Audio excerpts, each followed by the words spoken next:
twabibonye n'abandi basomyi baragenda badufasha. Igitabo cyo kuva igice cya 25 umurongo wa 8.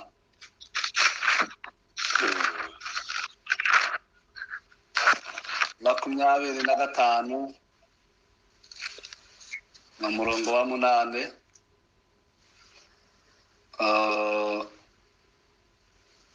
Ubu bonyine gusa nibo dusoma kandi nibo tuzaganira icyumweru cyose.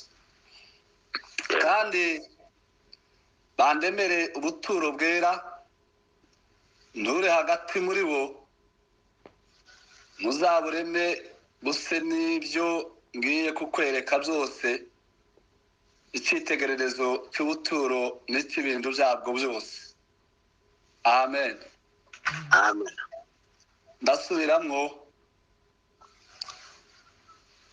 Kandi bandemere ubuturo bwera, ndure hagati muri bo, muzabureme buse n'ibyo ngiye kukwereka byose, icyitegererezo cy'ubuturo n'icy'ibintu byabwo byose. Amina. Amen. Urwandiko Pawulo yandikiye Timoteyo. Turebe urwandiko Pawulo yandikiye Timoteyo, igice cya 3 rwa mbere, igice cya 3 umurongo wa 16. Urwandiko rwa mbere Pawulo yandikiye Timoteyo, igice cya 3 umurongo wa 16. Si ugushidikanya ubwiru bw'Imana burakomeye cyane. Imana kwerekanwa ifite umubiri, ikagaragara ko ari umukiranutsi mu mwuka, ikabonwa n'abamarayika, ikamamazwa mu banyamahanga, ikizerwa mu isi, ikazamurwa, igahabwa ubwiza. Amen. Amen. Sante. N'ayo magambo tuganira tugiye kuvuga hejuru ihema ry'ibonaniro, ubuturo bw'Imana. Iki cyumweru cyose tuziga hejuru y'ihema. Imana izadufasha twige detaye zose zishoboka zo mu ihema. Hanyuma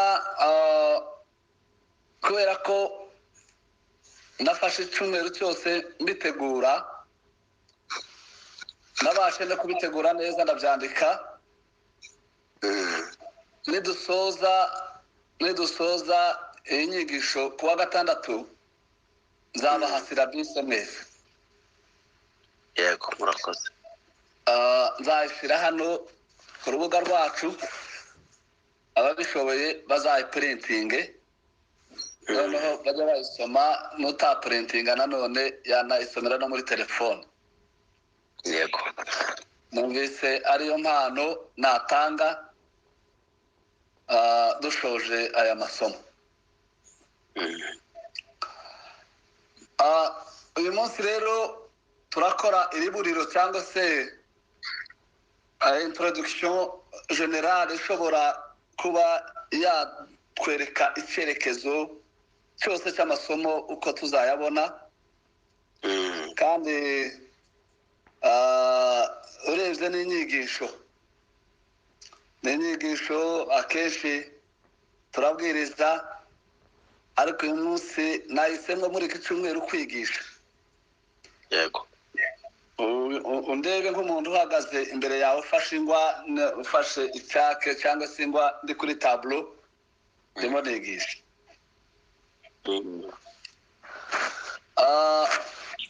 Ihema cyangwa se ubuturo bwera nk'uko twabisomye, ni umugambi w'Imana mu bantu, kandi Imana yabigambiriye iranabisohoza, irabikora. Bibiliya iravuga ngo Mose avuye kwa Farawo, ahawe ububasha bwo kuyobora ubwoko bwa Isirayeli abuvana mu Egiputa, nubwo byari bikomeye kandi bitari byoroshye kugira ngo bahave. Farawo muri bya bimenyetso na bya bitangaza 10 yakorewe akabona kurekura ubwoko, yageze ubwo ababwira ngo niba ari ibitambo mushaka gutamba nimureke mubitambire hano mw'Egiputa, muzaba mugenda ariko ibitambo byo mubanze mubitambire hano. Ijambo ry'Imana ryarivuga ngo Mose aramubwira ngo tuzagenda urugendo rw'iminsi 3 tuzabone gutamba ibitambo. Byari bifite icyo bivuze urwo rugendo rw'iminsi 3. Muri urwo rugendo na Aburahamu nawe ajya gutamba Isaka, nawe yagenze urugendo rw'iminsi 3. Muri uru rugendo kandi rw'iminsi 3 uzaruhasanga ahantu henshi cyane mu ijambo ry'Imana. Habe na Nehemiya aza kubaka inkike yabanje kumara 3 Yerusalemu. Uzabisanga n'ahandi mu bitabo by'ubuhanuzi kwa Yona kugira ngo atambe igitambo aje gukora umurimo w'ivugabutumwa. Umugambi w'Imana wabanje kumucisha mu nda y'urufi iminsi 3. Abe na Pawulo mu isezerano rishya ajya kuvuga ubutumwa yabanje kumara imyaka 3 atreningwa muri Arabiya. Yesu Kristo umwana w'Imana waducunguje akaba umutambyi akaba n'igitambo gikwiriye, ari nawe bisobanuro by'iyo minsi 3 byose. Bibiliya iravuga ngo yarabambwe, uwo tufata nk'umunsi umwe, intambwe ya mbere. Intambwe ya kabiri arapfa, ku munsi wa 3 arazuka. Yego. Ubwo bishatse kuvuga ngo Imana ibana n'abantu babambanywe na Kristo, bagapfana na Kristo, bakazukana na Kristo. Imana iturana nabo. Amen. Bibiliya iravuga ngo bakomeje urugendo muri ya minsi 3 Abisiraheli, Imana iza kubabwira ko bagomba kwiremera ubuturo bwera. Izamukana na Mose ku musozi. Mose amarana n'Imana iminsi 40 n'amajoro 40, arimo ategurirwa uburyo azare mu buturo bwera. Muri aya masomo tuzamara iminsi 6 turimo tuyiga, kandi tuzaba tuvuze rezime, tuzaba tuvuze incamake ishoboka ku byo Mose yeretswe iminsi 40 n'amajoro 40. Wenda nubwo tutayishurirwa nk'uko Mose yayishuriwe, iri hema kuryiga neza akantu ku kandi twafata iminsi 40 turimo twiga, nabwo ntitwabisoza byose. Ariko abayobozi bampaye iminsi 5, tuzagerageza kuvuga bike cyane muri byinshi Imana yeretse Mose. Iri hema kandi Imana yeretse Mose bageze mu gihugu cy'amasezerano, baserukanyeyo isanduka ry'isezerano. Bibiliya iravuga ngo babana naryo. Ihema ryari ryo mu butayu, ntibongeye kuryubaka bageze mu gihugu cy'amasezerano. Aho naho tuzabisobanura. Igihe cya Mose kiragera, haza igihe cya Yosuwa kivaho, haza igihe cy'abacamanza. Abacamanza baza guherukwa na Samweli. Hanyuma ingoma ya Samweli, Imana ibana n'ubwoko bwayo, ivaho hazaho ingoma z'abami uhereye kuri Sawuli. Sawuli nawe arakora ibitambo bye ntibyashimwa n'Imana. aza gusimburwa na Dawidi nawe ashira imbaraga cyane mu gisirikare, azishira muri minisiteri ya defense, yabaye umunyentambara ukomeye. Ntiyemererwa kubaka urusengero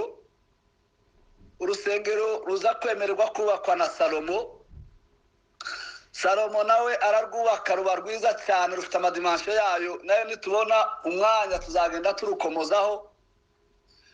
Ariko Salomo Bibiliya iravuga ngo aza kwirengagiza gushiramwo inkoni ya Aroni, inkoni y'abatanzi mu isanduka ry'isezerano. Iyo niyo yabaye intandaro yo kunyeganyega, yabaye intandaro yo gutesha agaciro urusengero, ubuturo bw'Imana, kuko inkoni ya gitambyi Salomo ntabwo yabashe kwishiramwo. Biranditse hariya mu gitabo cy'Ingoma, muzabisanga. Aravuga ngo mu isanduka ry'isezerano nta kintu na kimwe cyabagamwo uretse ibisate by'amabuye by'amategeko, ariko inkoni ya Aroni yari yavuyemo y'ubutambyi. Hanyuma manu nayo yabaga mu isanduka y'isezerano, nayo ntayashizwemo. Ibyo byabaye intandaro yo gutesha agaciro ubuturo bwera bw'Imana, urusengero. Ibi ngibi nzagenda mbigarukaho mbere no muri sosiyete yacu, aho tuzavuga uburyo ubuturo bwera, urusengero muri kino gihe usanga ubutambyi bwarateshejwe agaciro. Minisiteri ya pastorale ntacyo ikivuze, n'abandi nabo bayiyitirira, kandi n'ijambo ry'Imana naryo ari rike. Abantu barishoye mu ndirimbo n'ibisirimba gusa, ndetse n'ibindi by'ubuhanuzi. Muranemerera kandi muzanihanganire iby'Imana yampaye kuvuga muri iri hema ry'ibonaniro, tuzabiganira byose, kandi ndahamya ko bizatugirira umumaro.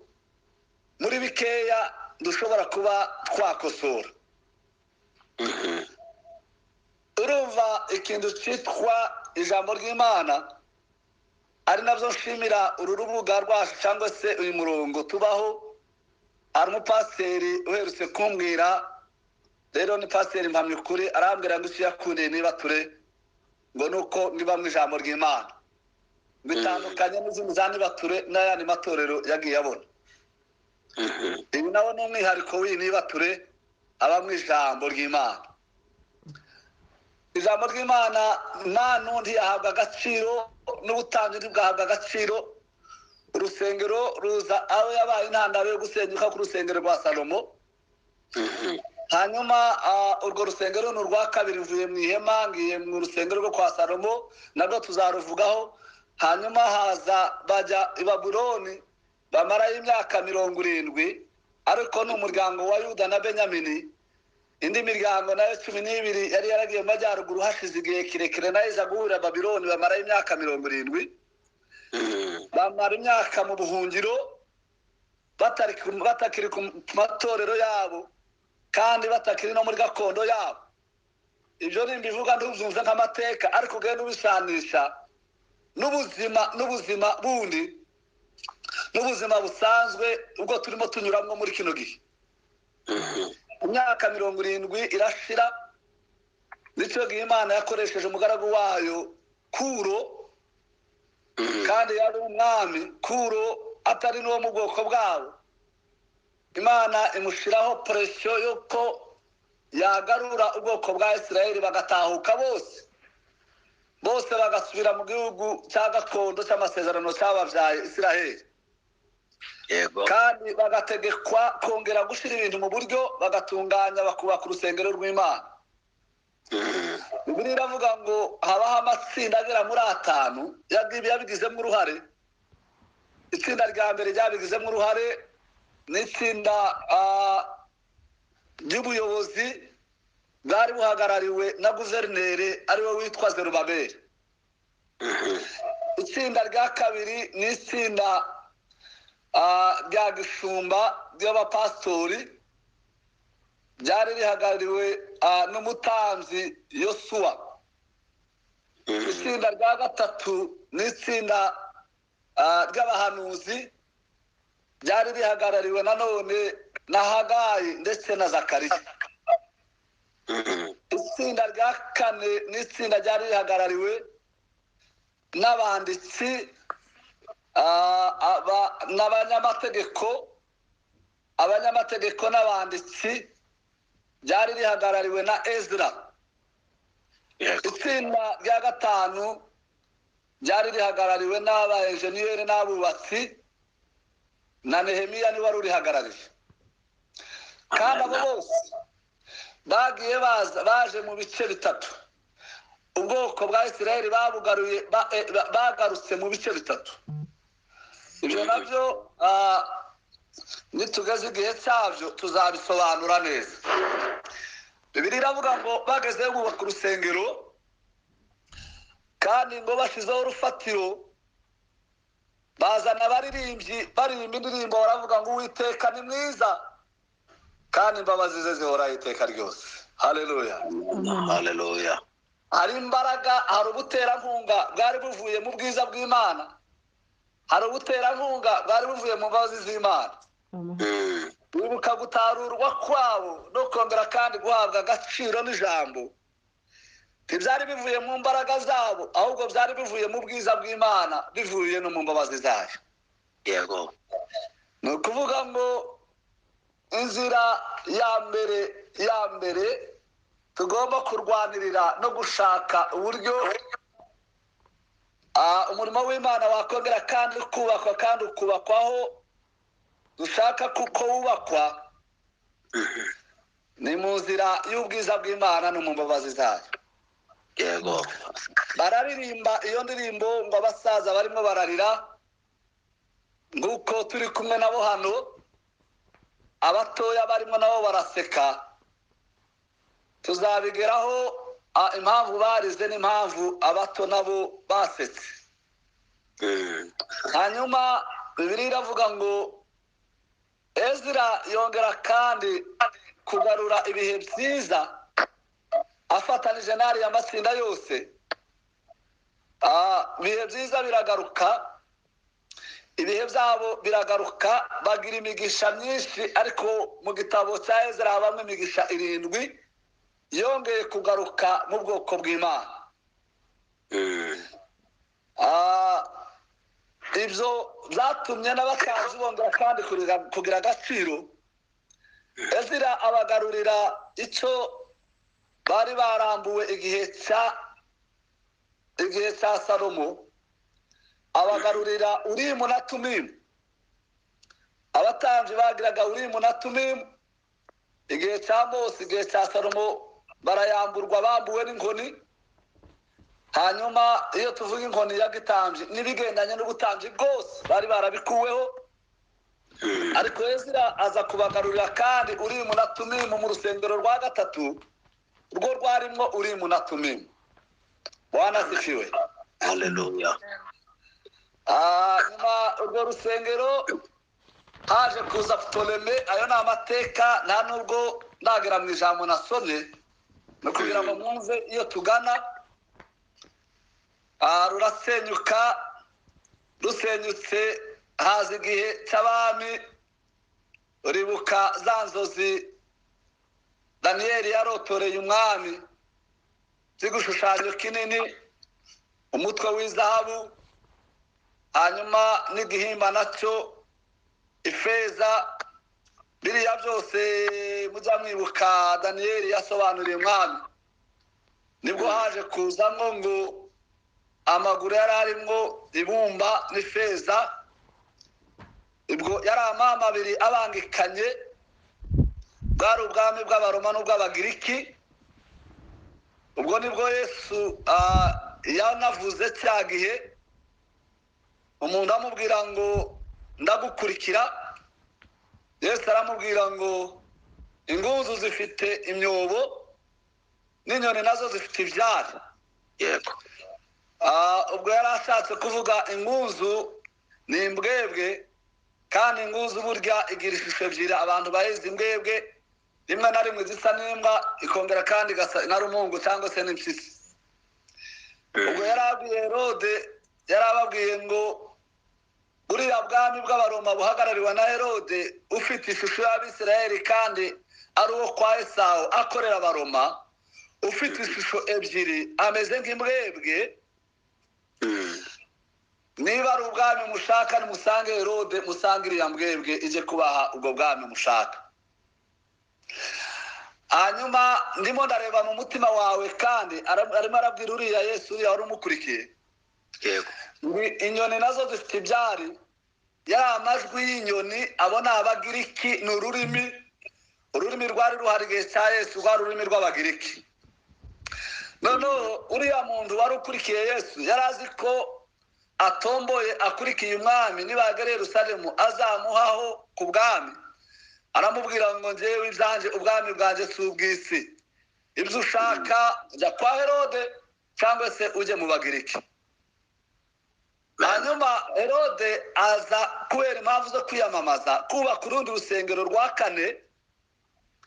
Murumva turi mu ihema, urusengero rwo kwa Salomo, urusengero rwo kwa Ezira n'urusengero rwa Herode. Iwe Herode ararusana, ariko ngo ajye kurusana arusana atabanje gukuraho umwanda, arusanira ku bucafu, arusanira ku bintu bitari byo, kandi abyita ibyera kandi atari ibyera. Mubyumve neza nk'ubuhanuzi. Herode abyubakiraho. Nicyo gihe Yesu yaje, bamwereka uru rusengero, bamwereka amamuvuma yose mureba hari, babyereka Yesu. Yesu aravuga ngo uru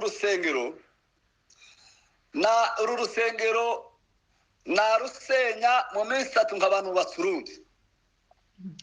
So turacyari kumwe, turi kumwe rwose. hanyuma arongera arababwira kandi igihe kiraje kirasohoye ngo nta buye rizasigara rigeretse ku rindi. Amen. Herode Yesu ababwiye aya magambo kuko mu rusengero rwa Herode yubatse rwari rwiza. Iyo ni imwe mu mpamvu yabaye yo kumurenganya no kumurega mu byaha Yesu aregwa, nuko yavuze ngo azasenya urusengero mu minsi 3 akaba ararwubatse kandi rwarabavunye igihe kirekire. Icyo Yesu yaravuze mu minsi 3 ko iwe azabambwa agapfa akazuka, ni muri ya minsi 3 twavuze. Hanyuma akaba aremye urusengero rundi rushya rugendanwa rwo mu mutima. N'ubu turi aha ngaha, nicaye muri salo njyenyine, nawe wicaye muri salo iwawe n'undi nuko. Ariko nubwo twari tuvuye no mu bitanda turyamye, twari mu rusengero rw'Imana. Kuko Bibiliya Pawulo yaravuze ngo ntimuzi ko muri urusengero rw'Imana n'umwuka wera w'Imana akaba muri mwe. Amen. Bivuga ngo ruriya rusengero tureba ubu ruri mu mutima, ni urusengero rugendanwa, ni porutative.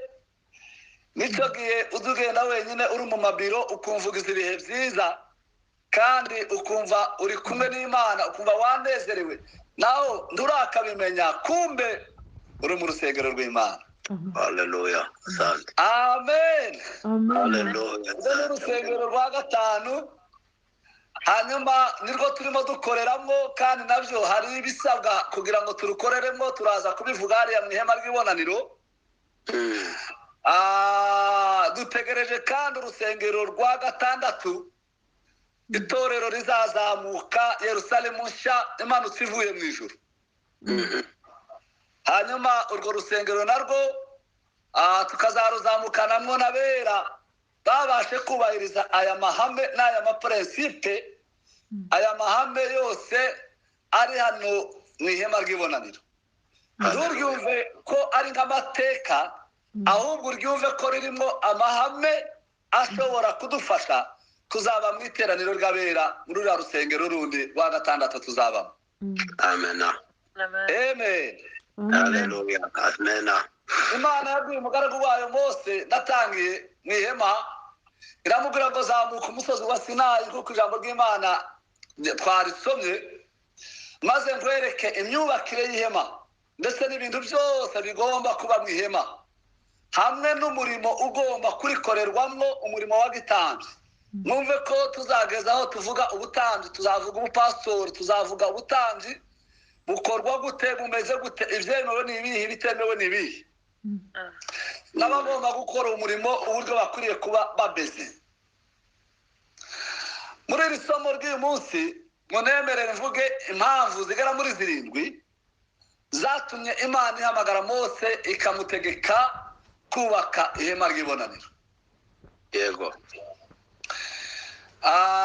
Muri izi mpamvu nongere kandi no kuvuga icyo iri hema rigereranywa, ikigereranyo cyaryo uyu munsi, hanyuma nze gusoreza ku mazina yandi y'ihema, kuko turumva ngo ni ihema gusa ariko rifite ayandi mazina, kandi ayo mazina niryo bisobanuro by'ihema. Impamvu 7 zo kurema ihema ry'ibonaniro. Yego. Bibiliya iravuga ngo Adamu na Eva ubwo bari bamaze gucumura mu ngobyi ya Edeni, ntabwo byari bigishobotse ko bakomeza kugirana ubusabane n'Imana, kubera ko Imana ni yera, nabo n'abagirana ubusabane nayo bagomba kuba ari abera. Yego. Noneho kubera ko Adamu na Eva bari bakoze icyaha, ubusabane bwabo hagati yabo n'Imana bwari bwarabaye rompi cyangwa se bwari bwarahagaze. Bityo byabaye ngombwa ko haba kongera kandi kubonana n'Imana binyuze mu nzira y'ibitambo. Yego.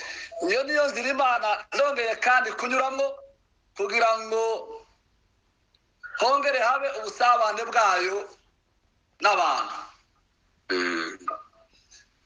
Iyo tuvuze ibitambo nabyo murumva ko byari bikwiriye kugira aho bitambirwa. Yego. Kandi Imana ihita yanzura ko muri iyo nzira y'ibitambo, aha niho twasomye ngo bandemere ubuturo bwera, noneho nture hagati muri bo. Ubundi muri Edeni Imana ntiyaturaga hagati muri bo, ahubwo ngo yabasuraga mu mafi ya nimunsi ikabagenderera. Yego. Na ubundi mu Kiswahili aravuga ngo Mungu alikuwa akiwatembelea mara kwa mara. Nono ngoje kubwira Mose, iramubwira ngo mara hiyo sitawatembelea mara kwa mara, nitakaa katikati yenu. Amen. Nono ntabwo nzakomeza kubasura, ahubwo Imana ishimwe, nzaturana namwe, nzaba hagati muri mwe, nzagendera hagati muri mwe, nzaza ubumana bwanjye bwose imbe hagati muri mwe. Amen. Asante. Bandemere ubuturo bwera, nture hagati muri bo. Ubu muri iki cyumweru cyose tuzaganira iyi topic, uburyo Imana iturana n'abantu, igaturana n'ubwoko bwayo, imigisha n'amahame, imigisha yo guturana n'Imana, hanyuma turebe n'amahame ngenderwaho atuma Imana yaturana natwe, ikabana natwe. Amen. Impamvu ya mbere yo kurema ihema ry'ibonaniro tuyisanga mu gitabo cyo kuva 29:43. Imana iravuga ngo aho niho nzaza mbonanira n'Abisiraheli, iryo hema rizezwe n'ubwiza bwanjye burabagirana. Amen. Amen. Imana yaremye ihema, yabwiye Mose ngo areme ihema kugira ngo Imana yongere kandi ibonane n'ubwoko bwayo. Imana ibonanira natwe mu nzu yayo yera yateguye. Ntabwo ibonanira natwe ahantu hariho hose,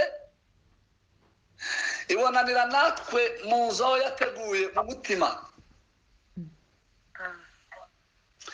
Ni ukuvuga ngo hari ahantu Imana tuyisanga, hari n'aho biduhera audience. Mu ihema ry'ibonaniro urireme Mose kugira ngo aho ariho nzaza mbonanira n'ubwoko bwa Isiraheli. Iyo ni impamvu ya mbere. Yego. Impamvu ya kabiri, umunyabyaha kugira ngo yemerwe n'Imana. Twebwe abanyabyaha abanyantege nke, Imana yaremye ihema kugira ngo tuze tujyemo tubashe kwemerwa n'Imana. Kubw'inzira y'igitambo gitambirwa mu ihema, aho ni mu gitabo cy'Abalewi igice cya 1 umurongo wa 4, biravuga ngo ntambe igitambo cyo koswa kitagabanije cyo mu busyo, atambe ikimasa kitagira inenge, agitambire ku muryango w'ihema kugira ngo yemerwe ari imbere y'Uwiteka.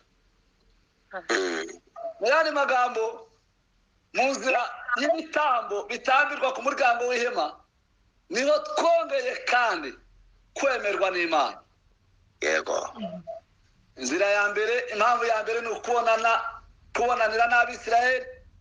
Impamvu ya kabiri ni ukwemerwa n'Imana mu ihema, kandi mu mpamvu ya gatatu niho umunyabyaha yababarirwaga ibyaha bye,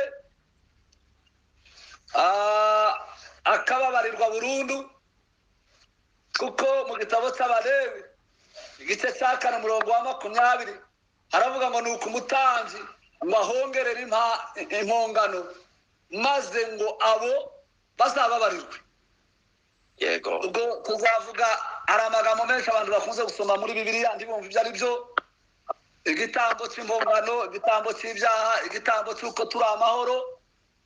Mujya munaririmba n'indirimbo ivuga ngo dutambe ibitambo yuko turi amahoro, ibitambo by'impongano, ibitambo by'ifu, n'ibitambo byo ngibyo n'ibitambo bigera muri 5. Nabyo nitugera igihe cy'abatambyi tuzavuga n'ibyo bitambo icyo bisobanura.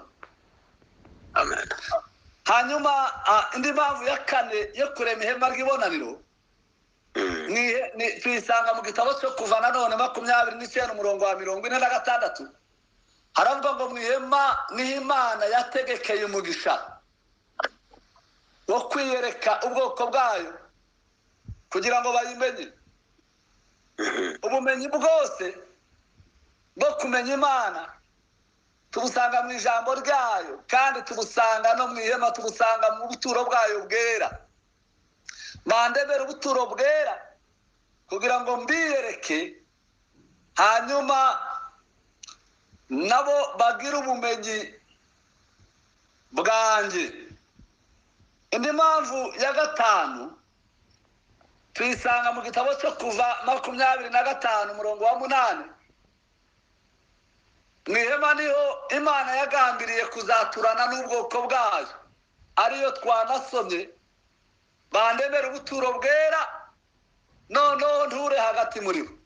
Ndashimira Imana iri hagati muri twebwe, iri hagati y'imiryango yacu, iri hagati mu bwoko bwacu, iri hagati mu gihugu cyacu.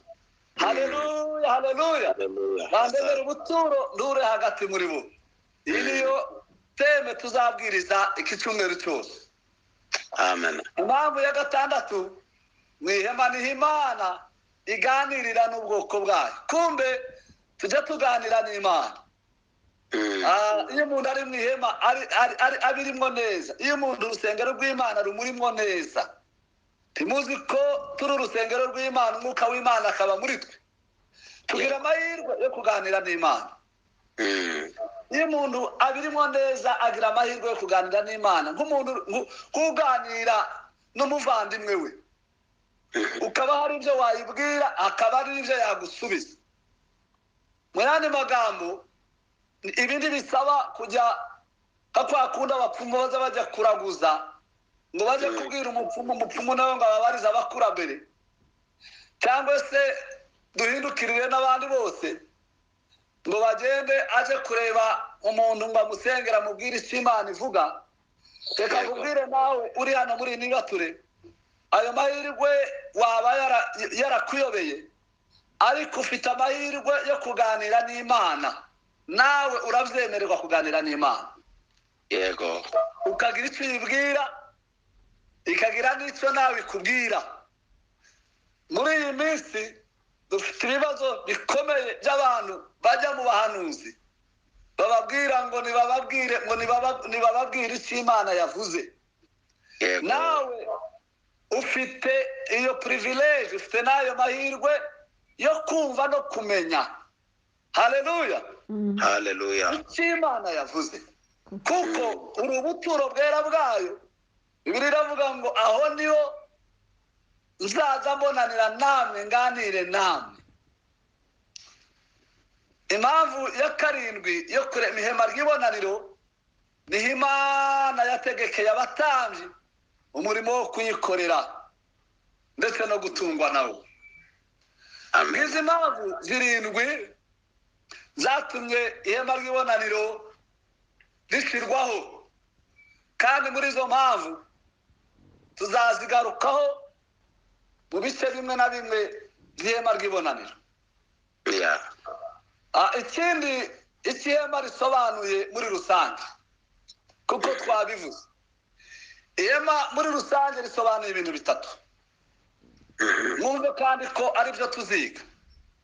Nje gusaba umusomyi wacu adusomere mu gitabo cy'Abaheburayo igice cya 8 umurongo wa mbere kugeza ku murongo wa 2. Ihema risobanura itorero. Mu yandi magambo, niba tugiye kwiga ihema, tugiye kwiga itorero. Qu'est-ce que l'église? Ecclésiologie. Tugiye kwiga hejuru y'itorero. Ubwo tuzahita tumenya itorero ni iki kandi birikorerwamo ni ibihe. Niba hari ibyo waba ukora bindi n'itorero bitajyanye n'ijambo ry'Imana n'ibyo Imana yeretse Mose kuri uriya musozi, ubwo nzagusaba guhindura no kugendera mu murongo. Kandi iri hema ni igishushanyo mbonera. Reka mbabwire ibyo turimo iby'itorero, mbabwire ko atari ibintu byahanutse, atari ibintu gusa ukora kuko ubyumva. Hari igishushanyo cyabyo, hari indorerwamo yabyo. Bibiliya yavuze ngo bandemere ubuturo bwera, dore hagati muri bo, ngo muzabureme mukurikije icyitegererezo mwerekewe kuri uyu musozi. Haleluya. Haleluya. Kumbe buriya urusengero rufite referanse. Ihema rifite referanse. Tushobora kubyuka gusa ngo ukore urusengero, ngo urukore uko wumva, hanyuma uvuge ngo iyi ni doctrine yanjye, ngo iyi ni imyemerere yanjye, ngo ibi ni ibi, ngo mwebwe mufite uko mubikora n'abandi bafite uko babikora. Oya, hari genero, hari uko bisabwa ko abantu babikora. Bibiliya yaravyerekanye ngo mu bureme mukurikije. Haleluya. Haleluya. Mukurikije icyitegererezo. Buriya twe duturana mu Rwanda dufite icyerekezo 2050. U Rwanda uko ruzasa muri 2050 rwamaze kugira ishushanyo mbonera. Ahantu hose, umusozi wose uko uzabusa muri 2050 buri mu gishushanyo mbonera. Niyo uguze ubutaka ubanza kureba ibishushanyo mbonera ikiyateganyirijwe, noneho kugira ngo utajya kwihenda wenda ukagura ahantu udashoboye. Hari igihe uza kuhagura ukaja kuhagura wenda ari inganda zizahaba, uhagura hari ikindi kintu runaka kizahaba. Ariko ndashaka kuvuga ko niba u Rwanda rufite igishushanyo mbonera cya 2050, Imana nayo ifite igishushanyo mbonera cy'iteka ryose cy'itorero ryayo. Amen. Ntabwo itorero umuntu avuka ngo rikore uko ashaka, ahubwo mureme ubuturo bwera mukurikije. Haleluya. Igishushanyo mbonera mukurikije icyitegererezo yewe Mose nguhaye kuri uyu musozi. Amen. Amen. Amen. Niba umusomyi wacu yahageze tugana ku musozo, ihema risobanurwa itorero. Abaheburayo igice cya 8 umurongo wa mbere kugeza ku murongo wa 2. Sinzi uwahageze adusomere cyangwa niba ntawe usoma. Twahabonye Abaheburayo asomere igice cya 8 n'umurongo wa mbere ugera kuri 3. haravuga ngo nubwo tuvuga igikomeye ni iki ngiki, dufite umutambyi mukuru umeze atyo wicaye iburyo bw'intebe ikomeye cyane yo mu ijuru. Akorera aheraho mu ihema ry'ukuri, iryo abantu batabambye ahubwo ryabambwe n'umwami w'Imana. Muri 3, ubwo umutambyi wese ashirirwaho umurimo wo gutura amaturo no gutamba ibitambo, nicyo gituma na wa wundi nawe akwiriye kugira icyo atura. Amen. Amen. Haleluya. Iryo hema rikorera hera. Ihema ni urusengero rw'Imana. Harimo haravuga inkuru z'umutambyi, ariko hakavuga n'inkuru z'ihema. Kandi iryo hema rigereranywa n'iryo torero rikorera hera. Iyo ni impamvu ya mbere. Icyo ni igisobanuro cy'ihema. Niba wumva tuvuga ihema, tuba tuvuze urusengero rwera, tuba tuvuze ahantu Imana ikorera hera, tuba tuvuze ubuturo bw'Imana. Iryo ni ryo hema, iyo ni referanse. Indi ya kabiri, muri iyi hema risobanurwa umukristo. Biriya byose mureba, rya sakaro na bya biti tuzavuga, na za mambo na ya migozi na ya mikara ya kabayonga n'ibihemba n'umuhemba n'umuhengeri n'ibitare byiza, tukazavuga n'igicaniro n'igitereko cy'amatabaza. Biriya byose bifite ibisobanuro, kandi ni umukristo urimo uvugwa. Reka tubirebe urwandiko rwa mbere rwa Petero, igice cya 2 umurongo wa 5. Wongere udusomere kandi urwandiko rwa mbere rwa Petero, igice cya 2 umurongo wa 5. Ibi bigaragara ko ihema urusengero ari umukristo ubwayo. Amen. Petero wa mbere ibice 2 n'umurongo wa 5. Namwe mwubakwe nk'amabuye mazima kugira ngo inzu y'umwuka n'ubwoko bw'abatambyi bwera bwo gutamba ibitambo by'umwuka bishimwa n'Imana ku bwa Yesu Kristo. Amen. Amen. Haleluya. Namwe mwubakwe nk'amabuye mazima kugira ngo mube inzu y'umwuka. Murumva? Amen. Tubaye inzu y'umwuka, tubaye ihema. Abubakwa n'amabuye mazima nabo babaye inzu y'umwuka. Kandi buriya iyo bavuga amabuye mazima, abubatsi bari aha barabizi neza. Muzi ko hari amabuye azayubakishwa n'ayandi atubakishwa. Hari amabuye y'ibishonyi cyangwa se y'imunyi umwubatsi akoraho gusa yahondaho gato rigashwanyuka. Hari abakristo benshi batari amabuye mazima, bameze nk'amabuye y'ishonyi, bicara basenywa n'ubusa kandi ntibashobora kubakishwa. Hari abandi basenywa n'ubusa n'utuntu twa burebure, basenywa n'utuntu utamenya utwo ari two. Hari abasenywa n'amahanuzi, hari abasenywa n'ibiki, hari abasenywa sinabirondora. Ariko Bibiliya ivuga ngo mwebweho ngo mwubakwe abari muri iyi bature nk'amabuye mazima. Haleluya. Kugira ngo mube ubuturo bwera, mube inzu y'Imana y'umwuka, ubwoko bw'abatanzi bwera byo gutamba ibitambo byose by'umwuka bishimwa n'Imana ku bwa Yesu Kristo. Murumva ko ihema ni umukristo. Iyo tuvuga ihema tuba tuvuze ko ari umukristo. Icya gatatu, ihema ni Yesu Kristo ubwe. Ririya hema rindi byose ni Yesu Kristo. Ubwo ndimo ndabivuga tuzarushaho kubyumva. Urugero tugeze nko gusanira cy'ibitambo, tuzasanga igisaniro cy'ibitambo cyari gifite dimension ya gatatu. Cyari gifite dimension ya gatatu uburebure, muzabireba ni kone 3. Ibyo deja bishatse kuvuga ko ari ubutatu bwera bw'Imana, la Trinité. Aho tuzasanga ibintu byose by'ihema bigereranywa kandi na Kristo. Mu yandi magambo, ihema risobanuye ibintu bitatu muri rusange. Risobanuye Kristo, risobanuye itorero, risobanuye umukristo. Yego. Hanyuma dusoza ku mazina y'ihema, nagenze gahoro kugira ngo tubashe kumva. Ni isomo rinini kandi ryiza. Ni amazina y'ihema. Ihema rigira amazina agera muri 4. Icyambere twabisomye ni ubuturo bwera. Ntabwo bivuga ko umuntu aba mu rusengero yitwa ko ari umunyetorero atera. Ni ubuturo bw'abantu bw'ibyera, ni ubuturo bwera bw'abantu bera. Yego. Ni abaririmbyi bera, ni abapastori bera, ni abakristo bera,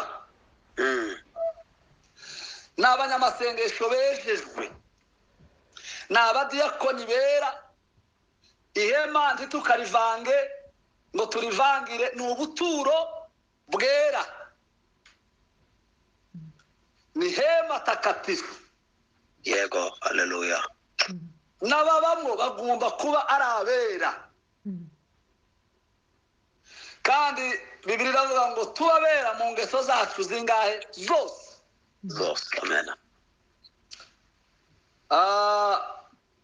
Bibiliya ikavuga ngo cyakora mu ngeso zacu ngo zimere nk'uko ubutumwa bwiza bwa Yesu Kristo buvuga. Umuntu uba mu rusengero agasenga muri we hari akantu k'inzangano, ntabwo uri mu buturo bwera. Nubwo waba urinde ungana guturu wande, niba hari akantu k'inzangano nta buturo, ntabwo uri mu ihema. Ujye uvuga ngo njyewe ndi mu nyubako gusa y'amatafari aho ngaho, ariko nta buturo bwera nimo. Yego.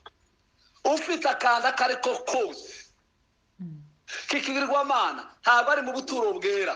Ihema ni ubuturo bwera. Amen. Asante. Bibiliya kandi ikavuga ngo irindi zina rya kabiri ni zihoraho yimukanwa. Byahoraga riri mu rugendo, aho barishinze ihema, igicu cy'Uwiteka cyahaguruka naryo rikagenda rigakomeza rikajyana na. Mu yandi magambo, turi abakristo kandi ntabwo duteye mu isi, turi mu rugendo. Sisi ni wasafiri, tunaendelea, tunakaza mwendo. Haleluya, haleluya. Turimo turagenda. Nuzaza ubona wateranye ku cyumweru uzumenya ko ari urugendo wagenze. Niba umenye kuri mu rugendo, urebe muri urwo rugendo rwawe niba uri mu rugenda neza. Twatangiye urugendo kandi tuzarusozayo amahoro. Haleluya. Tunakaribia kufika kwenye nchi nzuri. Ihema ryahoraga ryimukanwa, ryari portatife, ryahoraga rigenda. Bisobanura ko abakristo nabo bari mu rugendo, barimo baragenda. Yego. Ihema kandi ryitwa ihema ry'ibonaniro, niryo zina rya gatatu. Ihema ry'ibonaniro bishaka kuvuga ko ushaka Uwiteka wese niho amusanga akabonana nawe. Bibiliya iravuga ngo ryabaga ryitaruye gato ingando z'Abisirayeli. Abantu bose bashaka Imana bakajya hariya mu ihema hubatswe, nicyo gihe ryiswe ihema ry'ibonaniro, kubera ko ryitaruye gakeya ingando z'Abisirayeli. Yego. Hanyuma umuntu wese akajya muri audience. Nujya mu rusengero, nujya guterana, ujye umenya ko ugiye muri audience yo kubonana n'Imana. Kandi ndibuka njyewe maze imyaka myinshi ntuye Bukavu. Ndibuka iyo wasabaga nka audience kwa guverineri, hari igihe abanyeshuri twigeze gusaba audience kwa guverineri, byabaye ngombwa ko twambara neza amakositimu, turagenda tugiye kubonana na guverineri. Tiwajya kubonana n'ukomeye ngo wiyambarire uko ushaka. Mu yandi magambo, ntiwajya muri audience y'Imana ngo ugende uko wishakiye gusa. Yego. Ihema ry'ibonaniro tuba tugiye muri audience n'Imana, tuba tugiye kuganira n'Uwiteka. Yego. Ikindi, ibisobanuro bya kane by'ihema, amazina ya kane y'ihema ni ubuturo bw'ibihamya. Mu yandi magambo, ni mu buturo bw'iby'Imana yavuze byose. Ni mu masezerano. Iyo turi mu ihema tuba turi mu masezerano, tuba twicaye mu by'Imana yavuze. Yego. Abayuda barusha abandiki, icyambere babarusha muri byose, ariko babarusha mu byo kubika amasezerano yavuzwe n'Imana. Imana iduha umugisha. Ejo tuzakomeza tuvuga, noneho tugiye mu ishyamba kujya gutema ibiti. Ejo tuzavuga ibiti byubatse ihema, hanyuma tuzavuga n'imbariro zatewe hariya mu biti by'ihema. Biriya biti tuzabivuga ibyo ari byo, twongere kandi tuvuge n'intambwe zigera muri enye byagombaga gucishwamwo. Hanyuma tuzavuga n'imbariro. Iryo ni ryo somo tujya kuvuga mu gitondo.